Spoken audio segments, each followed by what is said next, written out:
All right, everyone. Welcome so much to today's session. Thank you for joining me. I do have a slide show that I'm going to present, so let me just flip on over to the slides. You should see that now. And I've got for those joining me here on Zoom, I do have the Q&A box open.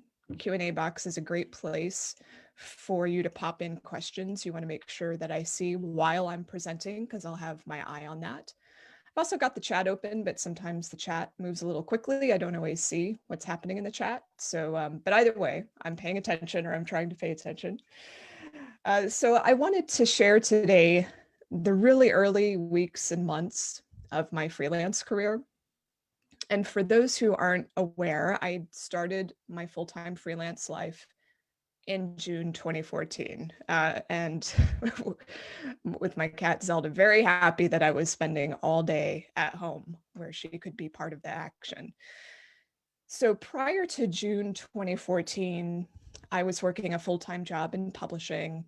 I had been in my position, that particular job, for about 2 years, and I wasn't exactly expecting to leave it that quickly. I thought I would be in the job for quite some time, but that didn't turn out to be the case. Um, I had about 2 months roughly to start thinking about where my freelance income was going to come from. So I put in my notice in April 2014. So I did have a little bit of a runway. But in reality, I had a much longer runway than just 2 months, because I had a lot of other pieces I had been establishing and growing over years. So I already had a website and blog. The website was established around 2008. Uh, I had been blogging as well for my former employer, Writer's Digest, since 2008.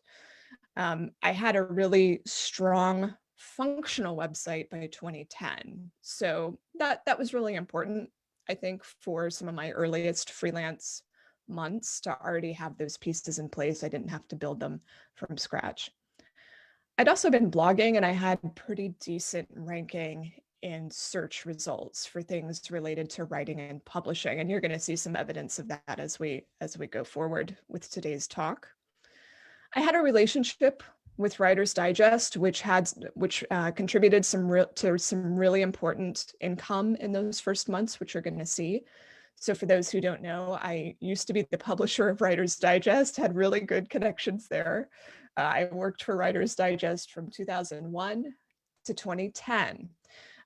So I had been out of that position for 4 years. Yes, for 4 years. But I still knew the people there, and I continued to write and teach for them, despite having another full-time job. And then I also had lots of speaking and teaching experience. I had been a university professor. I was still teaching at the University of Virginia on a part-time basis. I was at writing conferences. So I wasn't a total newbie to the industry that I was entering into. I already had pretty regular speaking gigs, maybe half a dozen per year, that I knew would help me and be important to growing my profile and telling people that I was now a full-time freelancer. So all those things were assets that I had that I could build on. All right. So before I went full-time freelance, I thought I'd give you a little glimpse of what my website looked like at that time. Very different from what it is today. It was more of what I would call like I don't know, like a standard author, journalist, or editor website, the sort of website you encounter when that person has a full-time job and they're not actively seeking freelance work. And in fact, this sort of site, for better or worse, I see a lot of full-time freelancers who have this sort of site, which isn't particularly inviting work. I did not invite people to hire me through this site. I certainly had a lot of free advice to offer. I was blogging. I made clear, what my speaking and events were, but I was not telling people to, hey, hire me for this or that, because I didn't have time. I was focused on my traditional job. But obviously, I was very happy to have this website established, and I felt like it was important for brand building, and also for other things like my social media presence to support that, to build up an email newsletter list, which I felt was very important, and so on. But notice that I've got a bio here on the homepage. I don't have any menu items that indicate I can be hired, which is all appropriate because I wasn't looking to attract work. Now, April 2014, as I mentioned, was the month that I put in my notice. And that's when I started calculating where my money was coming from that wasn't my salary. And I was actually earning a little bit of money on the side. I had been for years because I was teaching and freelancing for Writer's Digest. So I made this little list. I was an Amazon affiliate, meaning that if people clicked on a link at my site and then purchased something in Amazon, almost always a book, then I would get a cut of that. So I was earning a little bit of money from affiliate links.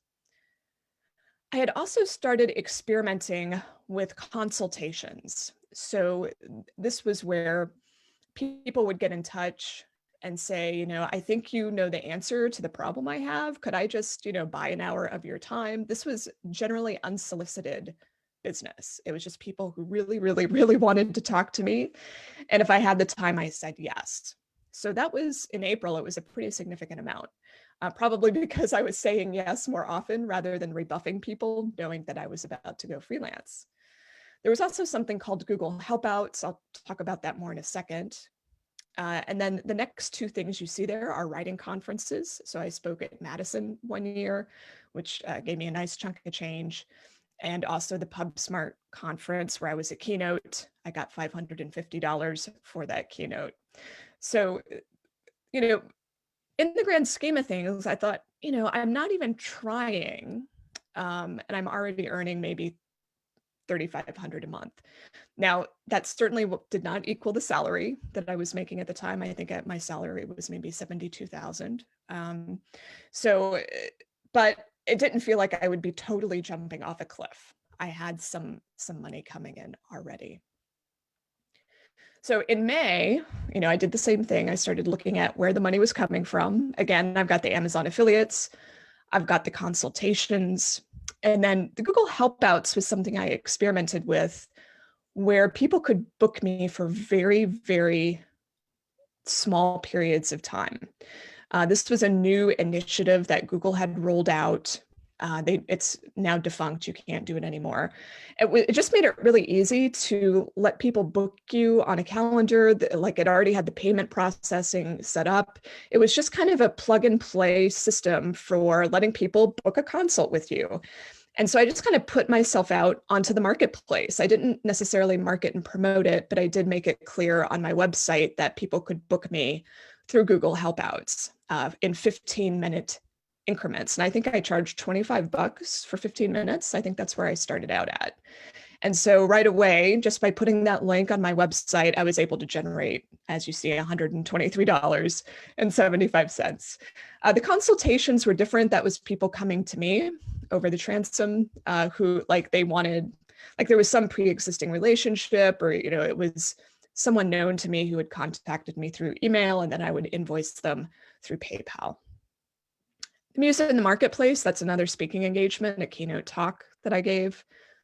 There were some consulting clients who I guess I imagined them to be so important that I put them as line items, I think probably wondering if they might become consistent clients over time. So they have their own Excel line here. I was teaching for Writer's Digest. I was doing webinars. So that was a huge chunk of change in May. The periodicalist was an honorarium for appearing on a podcast, which is pretty darn unusual. I think that was the only time I was ever paid for appearing on a podcast. And then the freelance job you see there, North of Divorce, that was for assisting authors with editing and self-publishing their book. So in May, with just a little bit more, effort or putting myself out there, I was able to get the numbers higher. But, a huge portion of that was the webinar, was the teaching with Writer's Digest. Now, something very interesting happened right at this time. It was totally serendipitous. But in April 2014, the very month that I knew I was going to go freelance, I got an email from a writer who was referred by another writer I knew of, someone who had been a guest contributor at my site, and Justin Cramen. And Justin sent one of his editing clients to me for help with a query letter. Now, I didn't offer query letter editing services. I never told people I could edit their query, although I had offered classes on query letters, and I had a blog post at my site about how to write a good query. So I was the person that Justin thought of first when his client, Rich, said, I really want to work with someone on my query. Can you help me? And Justin referred him to me. So I was like, okay, I mean, I can do that. Let's see where it goes. I had no idea what to charge, and I don't remember what I charged him, maybe $100. I don't know, maybe not even that much. But we did that work together, and it actually went really well. He was very happy. I was very happy. And that gave me the idea to start saying on my website, hey, if you want your query letter looked at, I can help. So in June 2014, when I made the big jump, I modified the website to be just a little bit different. So now the navigation had a tab that said work with Jane. And I decided that after studying other people's websites, what were they doing? How did they signal that they were available for hire? That was a pretty common thing to do. So that's what I added. And then instead of having a more general tagline, I can't remember what it was on the other slide. Let's go look. Oops, going the wrong way. So my original tagline here was writing, reading, and publishing in the digital age, which isn't particularly geared toward what can this person do for me or why would I hire this person? So the new tagline here is helping authors and publishers flourish in the digital age. So trying to be a little more direct about what I offered to clients and being more specific about the fact I could be hired and I was here to help. So if you clicked on the Work with Jane button, what you would get was this, the first thing you would see is there on the left, my photo, a brief note about my experience, and then a listing of what I offered. So consulting, manuscript critique, query letter critique, website evaluation, guidance on self-publishing. And if you clicked on any one of those, you would just jump down the same page to read more about that service.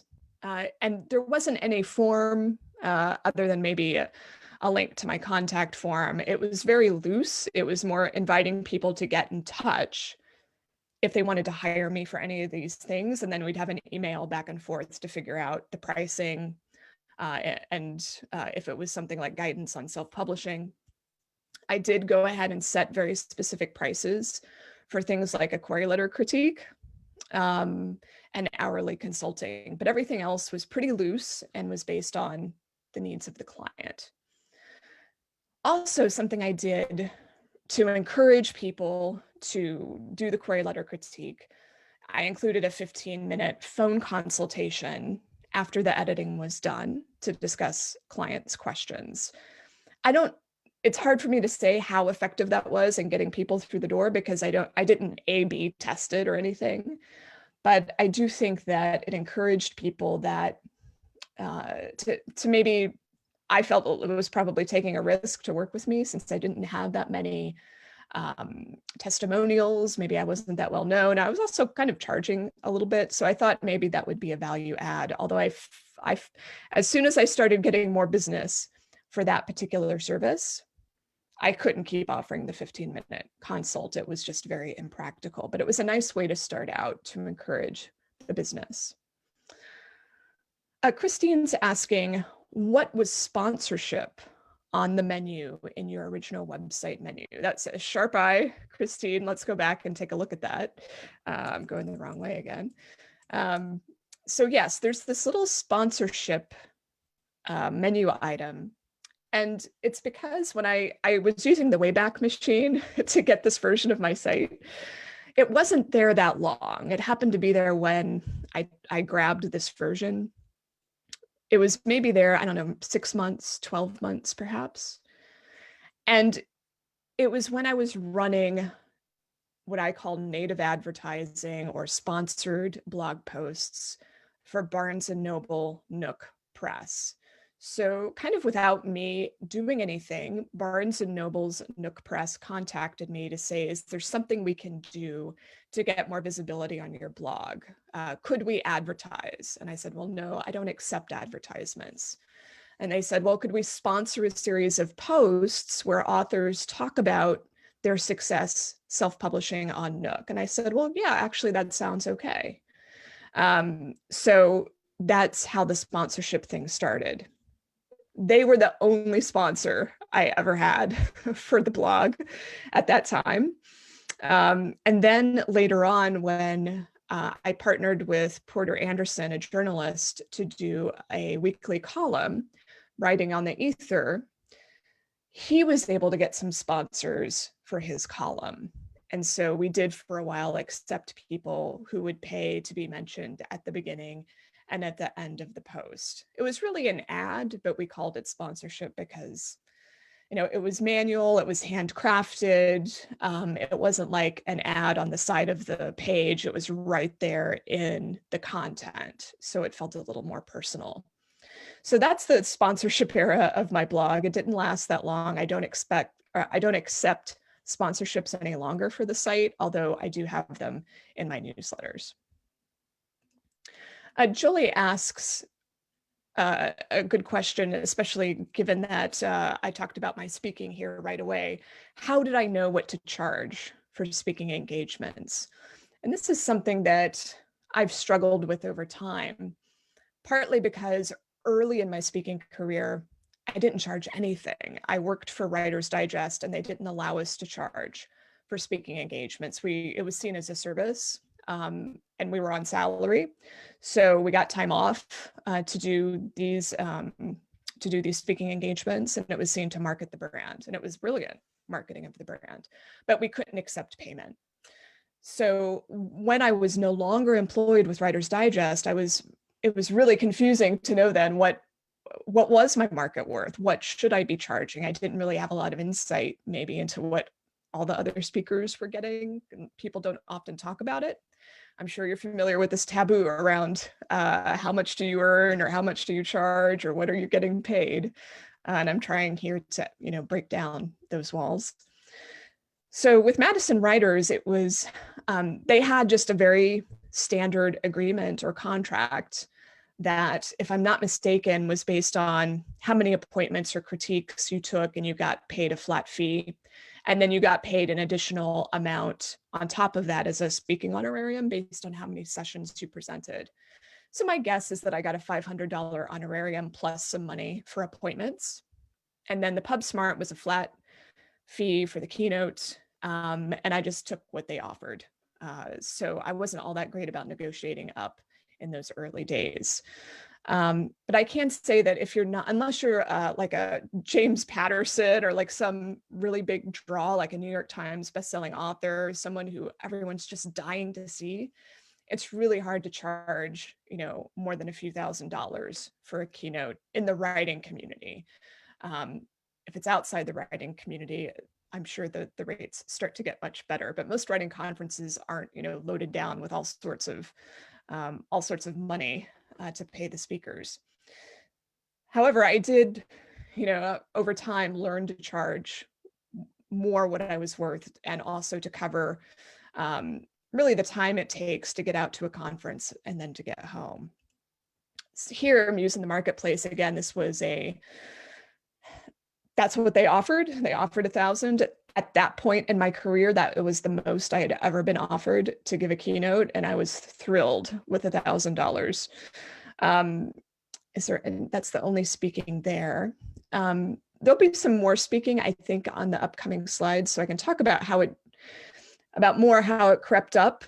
But at this point, I would say, you know, if you have this sort of platform or authority or credibility or visibility to keynote a conference, you know, you should probably be asking for somewhere between, I don't know, $2,000 to $5,000, but it really depends on the event. You know, you can't charge the Virginia Writers Club that caters to a small city. You don't charge them the same as a national conference, you know, like the Writers Digest conference. It's just two very different venues, two very different organizations. So the context is important. And I think also too, what value you're bringing is important. So you can sometimes actually make more money as a speaker at writing conferences if you're doing a masterclass or something that actually has a separate registration fee, because then you can do a revenue share. All right, let me get a drink here. David asks, is there a difference between a speaking fee or an honorarium? Is there a marketing benefit to focus or use one or the other? Honorariums tend to be what I would consider like token amounts, $500, maybe $1,000. It's often called an honorarium when they know they're not paying you the full value of your time. I think it tends to get used more by nonprofits. It may be involved with honorariums tend to be paid for panels, participation, things where maybe you're not, I don't know, where they're trying to acknowledge that you have put some effort into this, but they're not, you know, you don't earn your living perhaps through doing these kinds of engagements. Once you have an agency, like if you have a speaking agent, you're getting speaking fees, and you know that is how you are making your living. So there's a lot of gray area here, and I am way generalizing. So, you know, I'm not saying that honorariums get to be low or that you don't get to be paid what you're worth, but there's a huge range of things that get paid. And I think my best advice is to always ask if the organization can do better. And that actually goes for any time you're offered a contract. It could be a freelance contract for writing. Can you do better? Even if you ask for $50 more, ask for $100, any professional is not going to withdraw the offer just because you asked if they could do a little bit better on the money. And then it's up to you to decide if the opportunity is worth it to you. Diana asks, what's a speaking agent and how does that work? All I can say is that you have to be able to command, I would say on average, $5,000 per appearance before you're going to get a speaking agent interested in representing you. So a speaking agent is kind of like a literary agent. You know, they're a clearinghouse for all of the organizations, companies, whomever who's interested in having you as talent. So they're negotiating the speaking agreements, and then they're taking a cut of your speaking fee. Speaking agencies perform two functions. One, they're helping you negotiate and handle the contracts and all of that, but they can also serve as a marketing function. So some speaking agencies have a lot of companies or institutions that come to them looking for a speaker for their next event, and they try to play matchmaker, or they can replace speakers if one is unable to make it for some reason. I would say that, you know, again, unless you're a recognizable name, it's pretty unlikely you're going to get a speaking agent. Although there are people with who have niches that they're active in, like the college speaking circuit. This would describe Kelsey Timmerman, who's a nonfiction author. He has been able to make good speaking money in the past, prior to the pandemic, by speaking at colleges and universities, and he has a speaking agent that helps facilitate that. Okay. So let's fast forward a little bit. I'm going in the wrong direction. Yes, so what I was last talking about before we got off on the speaking tangent was how I revamped my website to talk about what people could hire me for. I got more descriptive with the services. I applied some pricing.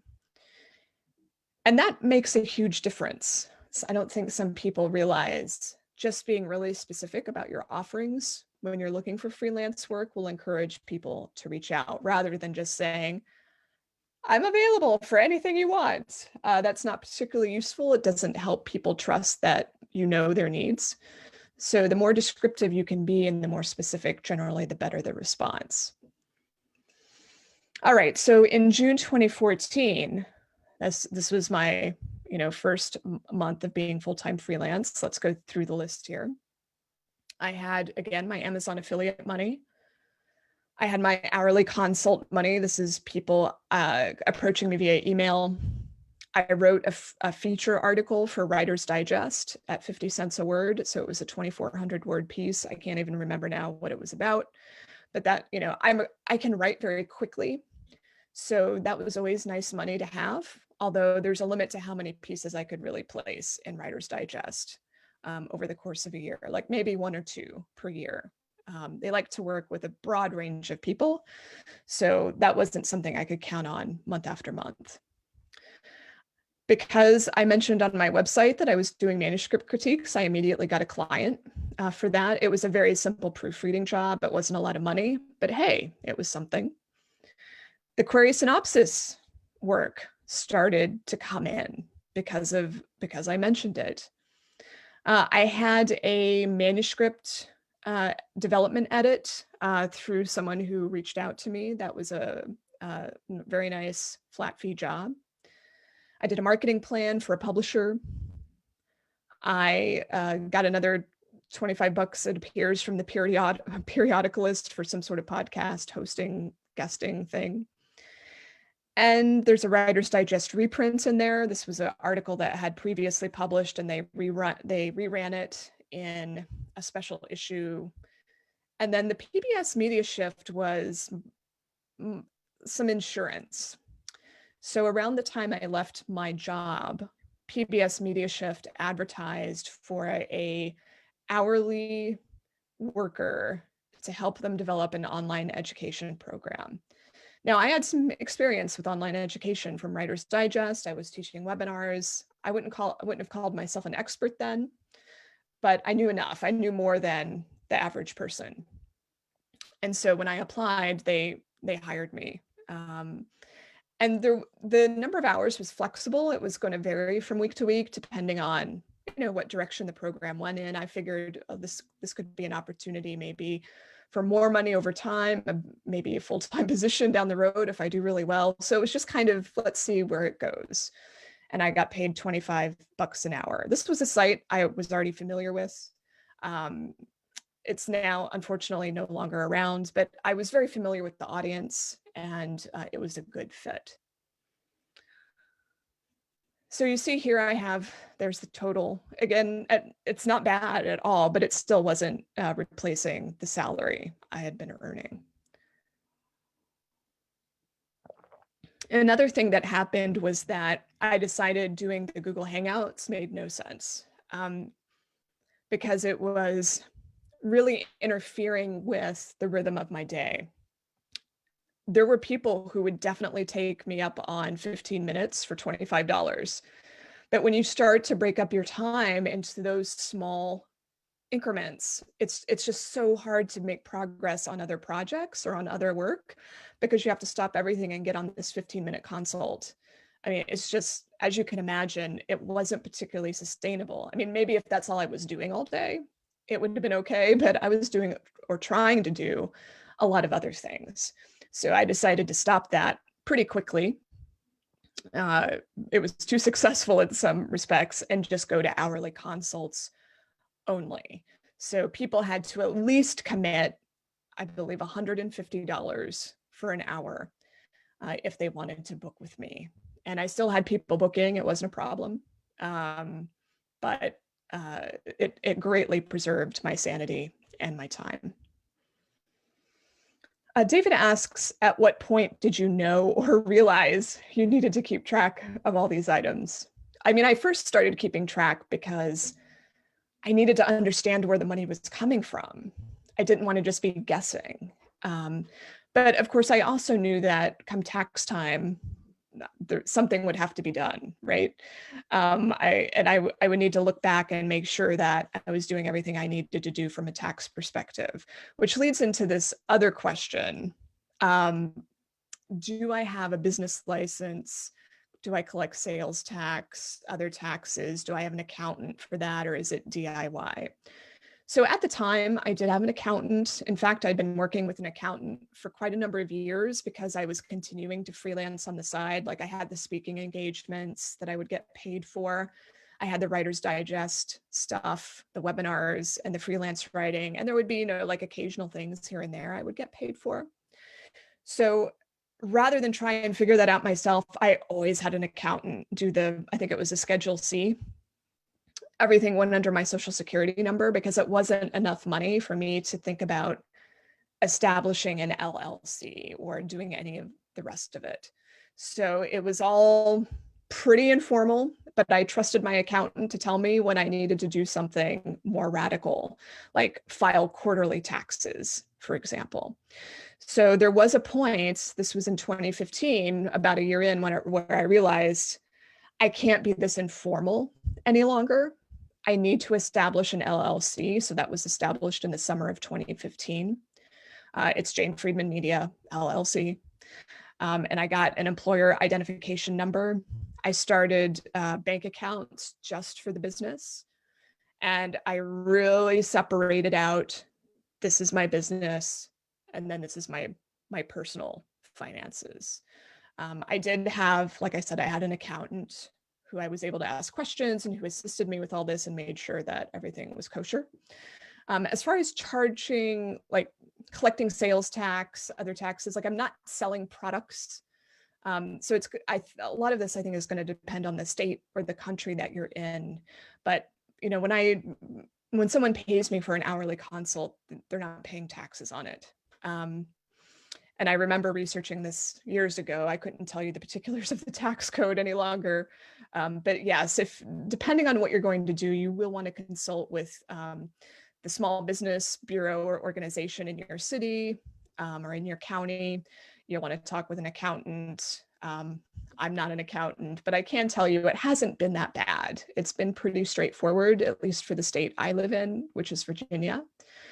And I use a free software. It's in the cloud called Wave to keep track of all my expenses, all my income, and at tax time, it's a pretty simple process of just giving my accountant access to Wave. It would be equivalent to Quicken or QuickBooks, and letting them run the numbers. All right. And there's just a quick question from Diana here, back to the speaking. When I speak at a conference and I'm there in person, do they cover travel expenses? Generally, yes, they do. If they're not covering my travel expenses, there's usually a really good reason for it. Like I'm piggybacking several events and I'm just going to cover my own expenses out of speaking fees. Usually the speaking fees are bigger when the travel expenses aren't covered. So there can be reasons to have an agreement where your airfare or your lodging are not covered, but there should be a reason. Most conferences are going to cover the expenses. All right.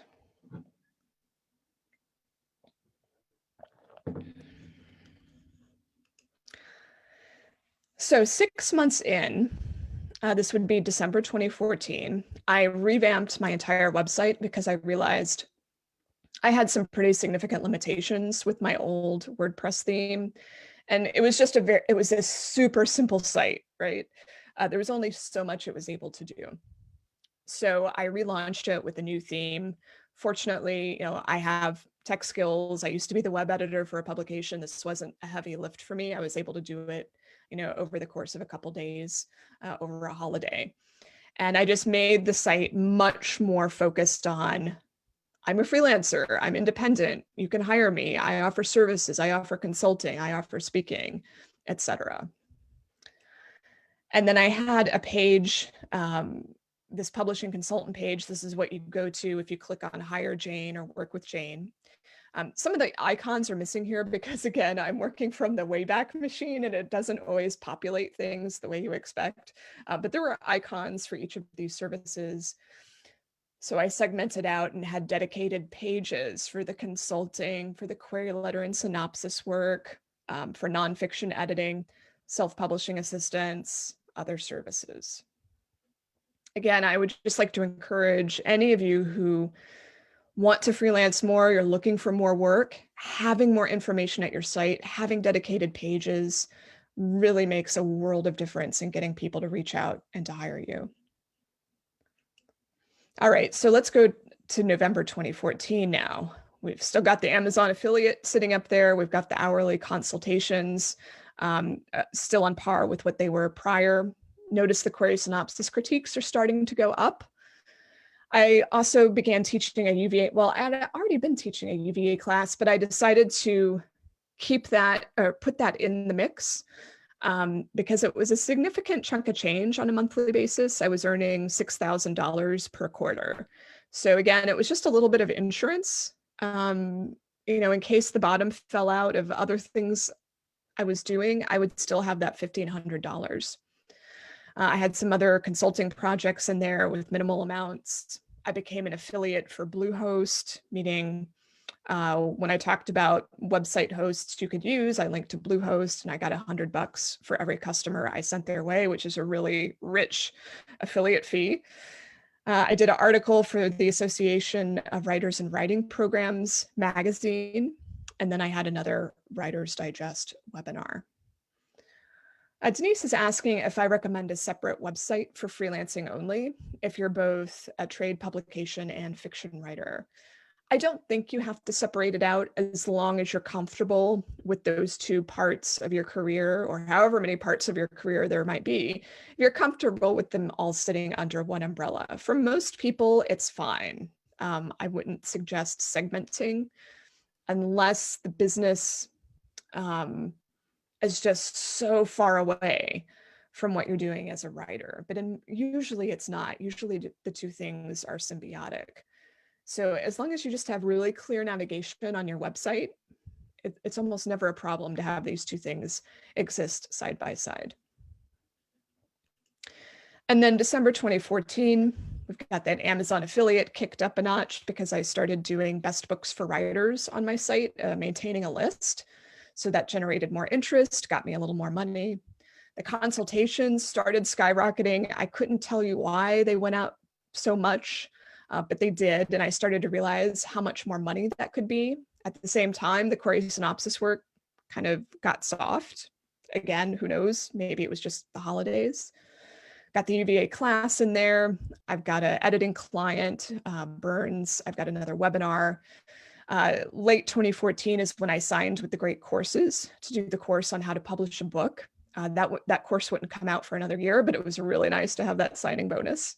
And then I had another client I was helping with self-publishing, and that was a nice chunk of change that came in. So at the last month of the year, I in fact had my best month, although there's some unique lines of income there that weren't going to happen again.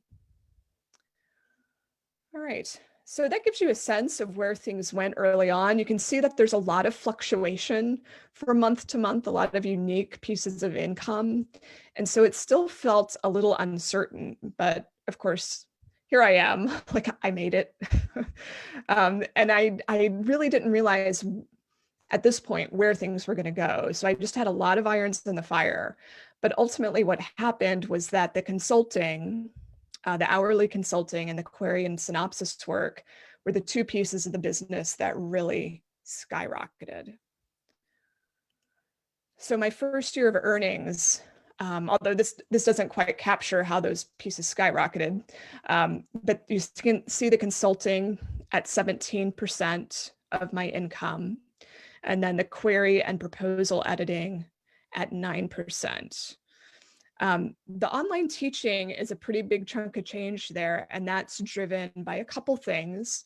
That's driven by the webinars I was teaching with Writer's Digest, but it was also driven by a course that I offered myself. So this was really useful, again, in just creating a little bit of wiggle room, some reassurance that, yes, I was going to earn enough money through all of these other channels, and then seeing how things played out and how big each piece would grow.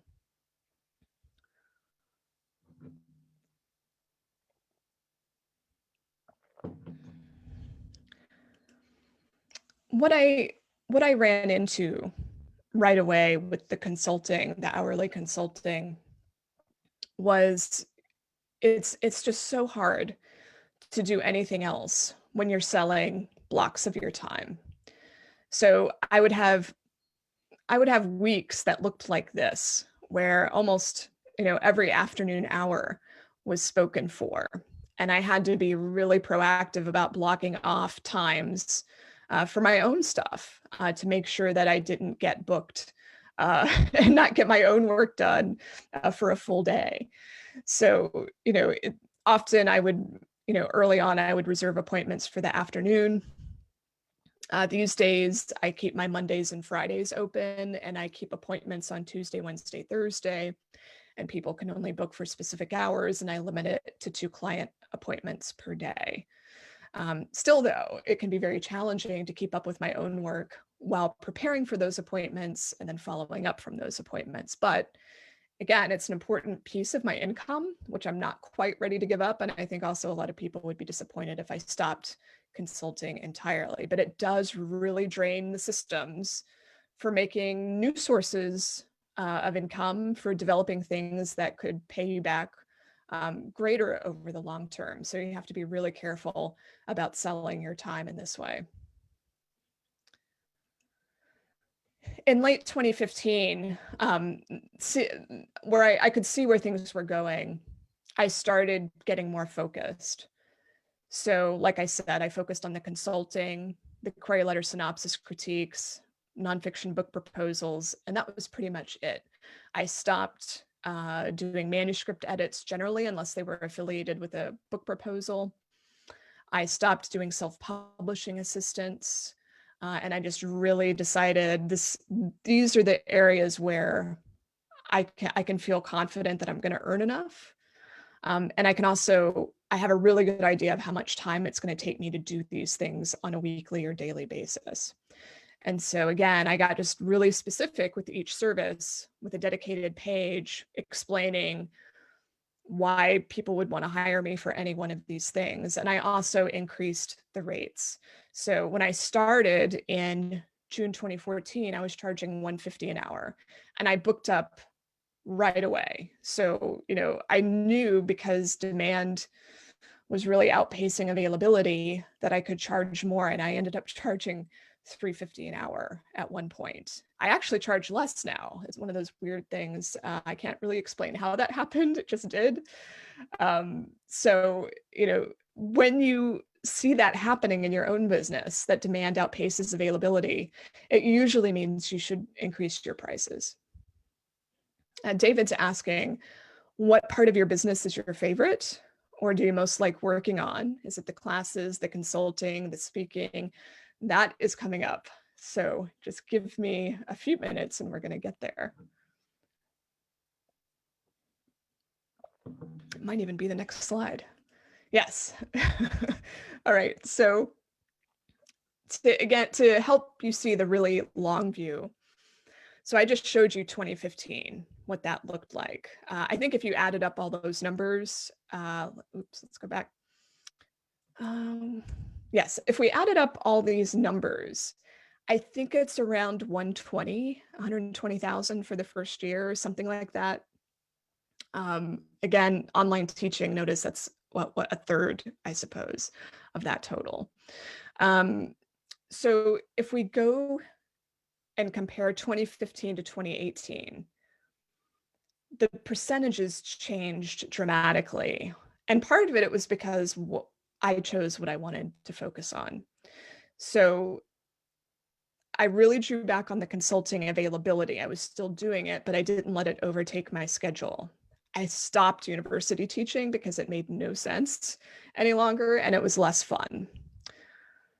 I stopped doing the manuscript editing, as I mentioned. The affiliate stuff didn't require any work. That stayed about the same. The speaking also stayed about the same. I had some book sales in there that stayed about the same, although they doubled from 1% to 2%. But notice that the query and proposal editing just skyrockets to more than half my business. And this may look great, maybe on some level, like I could do this work very efficiently, turn it around very quickly. It's very predictable work. But it also made me feel really vulnerable, because if that work goes away, what's my business? Um, and around that time, in 2015, I decided, presciently, I think, that I wanted to have something that I would be excited about and would want to grow over the long term that might in fact replace some of these other services I was offering. And that's the hot sheet paid email newsletter that I do, which is reporting on the industry. So that started in late 2015. By 2018, it was 10% of the money coming in. Now it's more. That 10%, I started Hot Sheet with a partner, Porter Anderson, who you may remember me mentioning earlier, who was a contributor to my site for years. We started out partnering on Hot Sheet, so all the profits were split equally.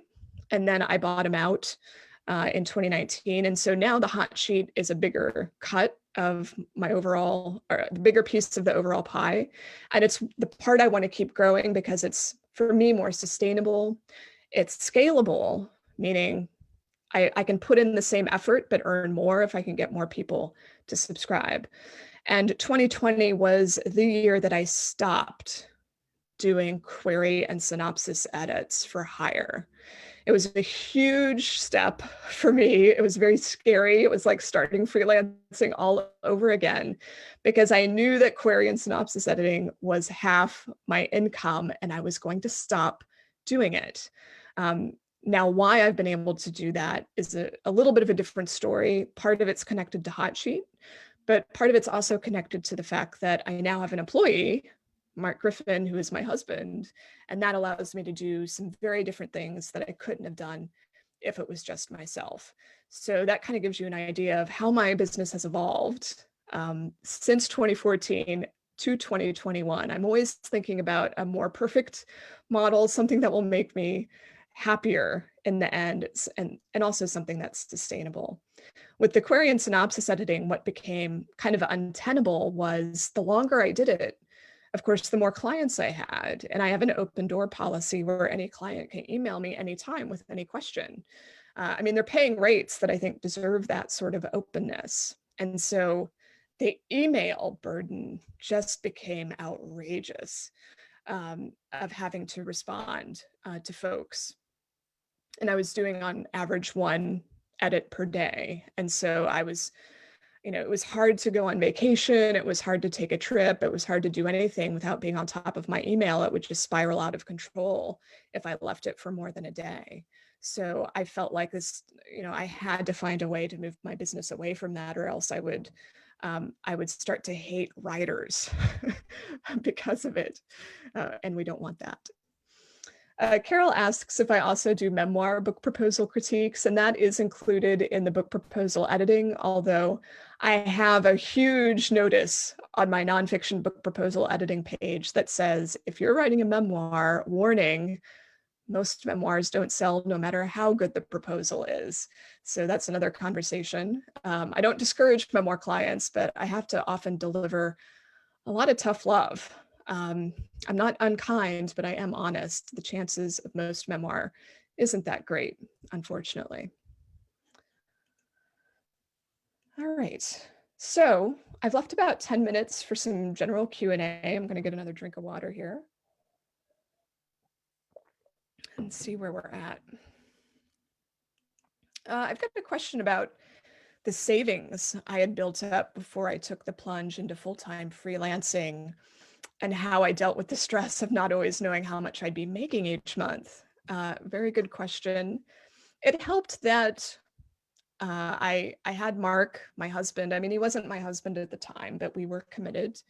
We'd been living together for 2 years. I didn't expect him to go anywhere, and he had a full-time job with health insurance. So that was very encouraging to me. I knew that if we had to tighten our belts, it wouldn't be that hard to do. We didn't have a lot of expenses aside from paying the rent. And we also, I feel like we had some resources. I wouldn't say we had a lot of savings. We had some savings. But I knew if things were really terrible that first year, we wouldn't be sunk. It wouldn't be pleasant, but we would still be able to pay the bills. Now, if I had a second terrible year of freelancing, that would be another story. But of course, I was also, something I didn't mention during all of this is that I was still looking for a full-time job. So I wasn't quite sure I was going to make it. I was always looking at job listings. I was thinking about going back to teaching full-time because I had a university tenure track position between 2010 and 2012 that I left. And so I thought, could I get back to that? Could I get back to traditional employment? So I, all through 2014 and 2015, I was doing that on top of everything else, doing job search things. I did get a job offer, but by that time the job offer came, which I think was in early 2016, I said no, because I felt like my freelance business had way too much potential for me to walk away from it. And I walked away from one thing that I regretted, my tenure track job, for a job that didn't turn out. So I thought, I'm going to trust myself, I'm going to trust my gut on this one, and I'm not going to give up something that's going so splendidly. So I was lucky in that regard, or I gave myself enough time to reach that point.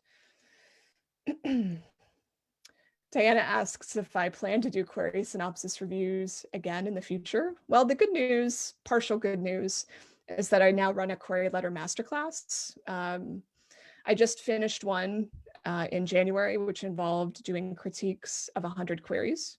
I'm doing another session of that in June.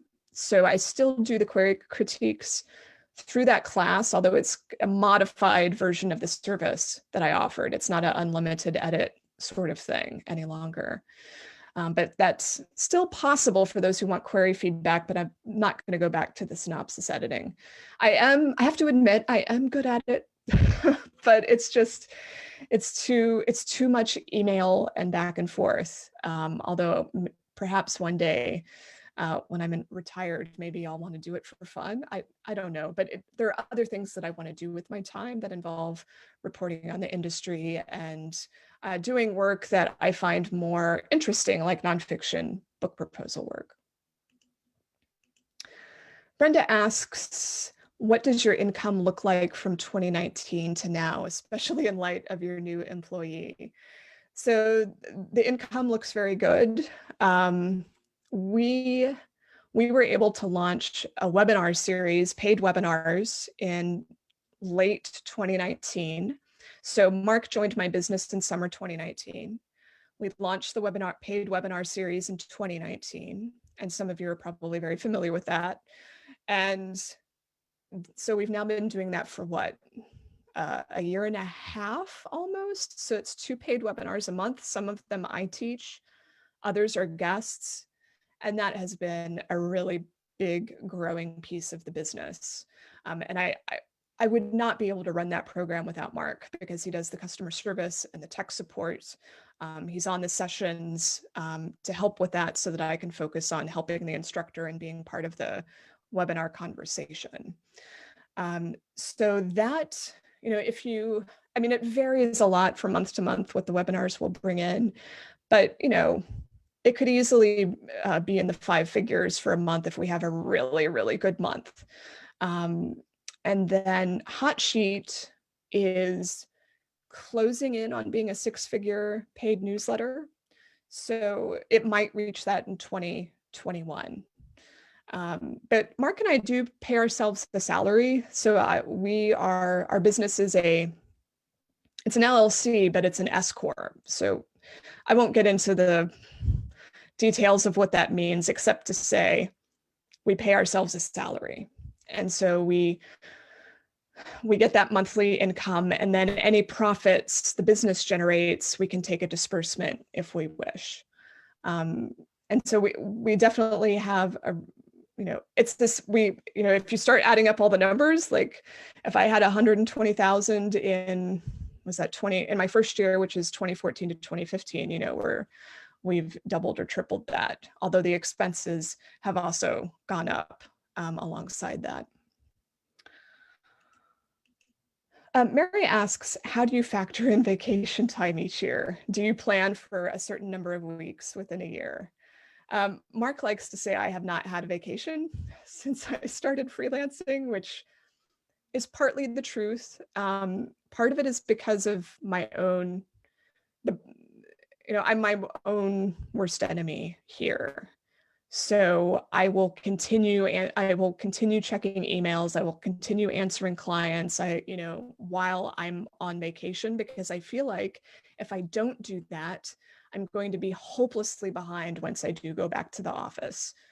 So I have taken what I would consider a pure vacation within the last 2 years, where like we got on a boat or we went to a city with no intention other than to relax, meaning I wasn't speaking, I wasn't at a conference.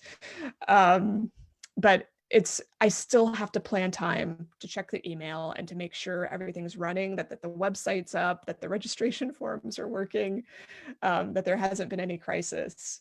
What I really need to do, or what Mark and I need to do, is find somebody that we can call on when we actually do want to take a vacation, who can take care of operating procedures, who they know how to handle customer service issues, they know how to handle responding to people who might want to be getting in touch with me for something urgent, so that we can actually unplug from the work email for more than 24 hours. So that is a little bit of a problem, I will admit, and I do worry about the toll it can take. Like I'm very invested in my work. I'm not so much worried about myself, but I do worry about Mark, because this is my business that he's joined. And so I don't want him to burn out or to feel like he can never step away from his computer, for, for more than a day. Deborah asks, how do you manage your time? Do you use an app or a paper time manager? How do you manage stress from having to switch hats? I use just simple to-do lists. I give myself anywhere between 1 to 3 to-do items per day, using a Notion note. You could use Evernote, you could use paper, it doesn't matter. But I like using a digital note-taking system, because then I can move to-do items from day to day, make really quick changes, reschedule things as needed. So, I'm the one creating the to-do list. So it's my fault if if I'm giving myself too much. So I try to keep it very light and allow for surprises that inevitably come up during the course of a day.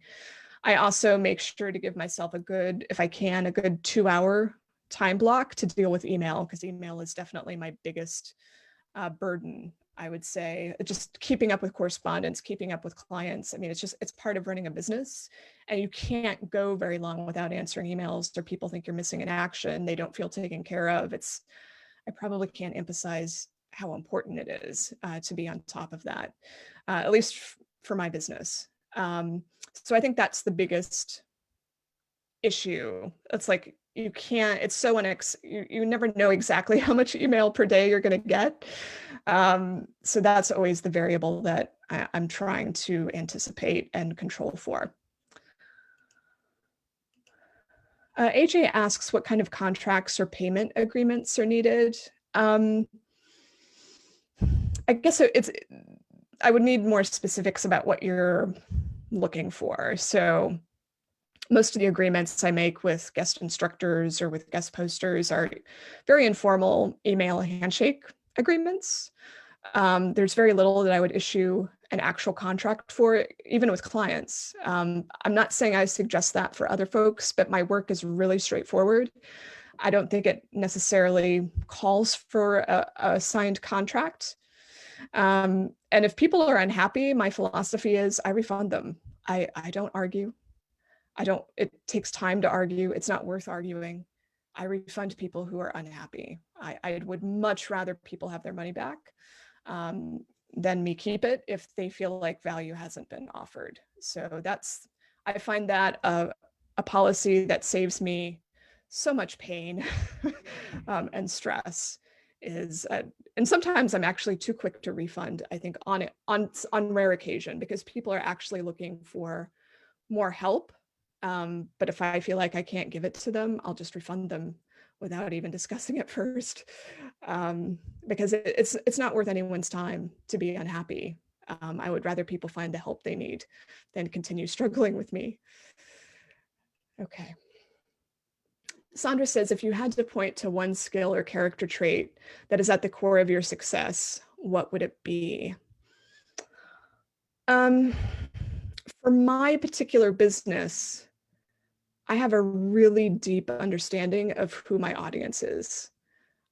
And part of that is because I spent a long time working at Writer's Digest and seeing all of the different facets of writing and publishing, different categories, different genres, different success stories. I've been to so many conferences and events where I meet writers from all walks of life. I hear the questions they ask in all of these contexts. I hear how the questions have changed over time. I see where people are experiencing frustration or disappointment, or what makes them excited, what makes them happy. All of that knowledge makes me better at what I do. It makes me better at helping clients. I can tell people if what they're experiencing is normal or abnormal. I have better responses for people. It helps me offer the right types of classes, write the right kinds of blog posts, offer good things in my newsletter. So I would say that's been critical every step of the way. It just makes me more successful when I don't have to be guessing at what people want. I definitely know what they want. It's really a matter of finding the time to create it or provide it. Deborah asks if I'm doing any website or social media reviews. I do them as part of my hourly consulting. So if you go to my consulting page at my site, you'll see that discussed a little bit. So yeah, I do help with that. Someone's asking what I use for the live captions. It's terrific. I'm so pleased. This is a new system I've been using for captions on Zoom. It's integration, actually, with Otter. So for anyone using Zoom, FYI, they now integrate live captions. You just have to turn them on. It's awesome. So if you haven't enabled them for your Zoom meetings or webinars, go enable them. It's like magic. Okay, we're just a couple minutes past the hour. I see that I'm not going to be able to get to all of the questions, so I'm just going to scan what we've got here and see if there's anything that might point me to an important point that I missed. Hold on.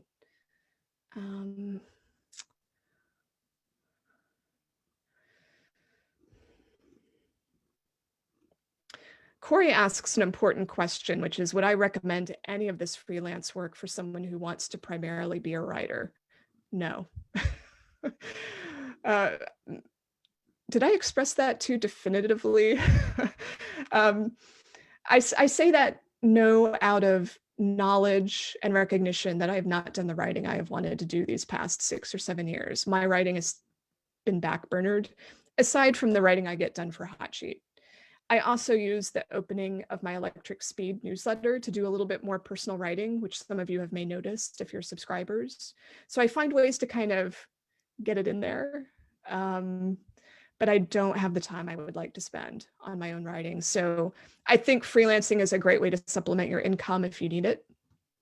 But I don't know that I would be pursuing everything I've described unless you're just called to do it and you find it enjoyable, or it's something that you think you might be able to earn money at and you need the money.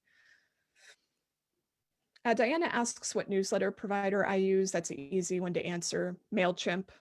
I don't necessarily recommend MailChimp. It's become much more than an email marketing service. It's gotten really complicated. I'd probably suggest MailerLite to start if you're looking for a starting point. Oh, and here's a really good question to end on. How did book deals factor into my business during the years that I received them? And I'm going to include the great courses in that because I think it did have an effect. So I self-published a book in late 2014, Publishing 101. And I think that it surprised me how much that helped, generally speaking, just for getting speaking engagements, for appearing more credible to people. And that book, I mean, I think it's done well, but it's just a repurposing of my blog posts. I didn't write original content for that book. And I admitted up front, like, this is a repurposing of my website content. Here you go. But so many people were asking for it. Like, they wanted all my advice in one handy package. And so I was surprised at how much people really liked having that, and how it led to things I couldn't have expected. And again, in terms of speaking engagements and clients coming to my door. Great courses really was huge in terms of getting query synopsis clients, getting clients, period. I mean, the brand of that attached to my name was very powerful and attracted me people who had the money to pay what I was charging. Um, and then the business of being a writer, which came out in 2018, has made me more visible to a different set of people, more of the university community, younger writers and students. And so I think I'm just becoming better known as a resource. I don't know that it's necessarily brought me a lot more paying work than what I already had, but it's helped diversify me a little bit. Which is what I was wanting. I didn't want to just be the person who was consulting with doctors and lawyers and white collar professionals, which is what the great courses brought me. That's their audience. I wanted to also be open and relevant to students and people at universities who were thinking about, how am I going to make this writing career thing work? All right.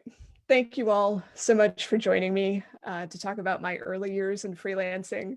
I imagine that in another 7 years, I'll have more insights to share about what I didn't know right now and where things were going.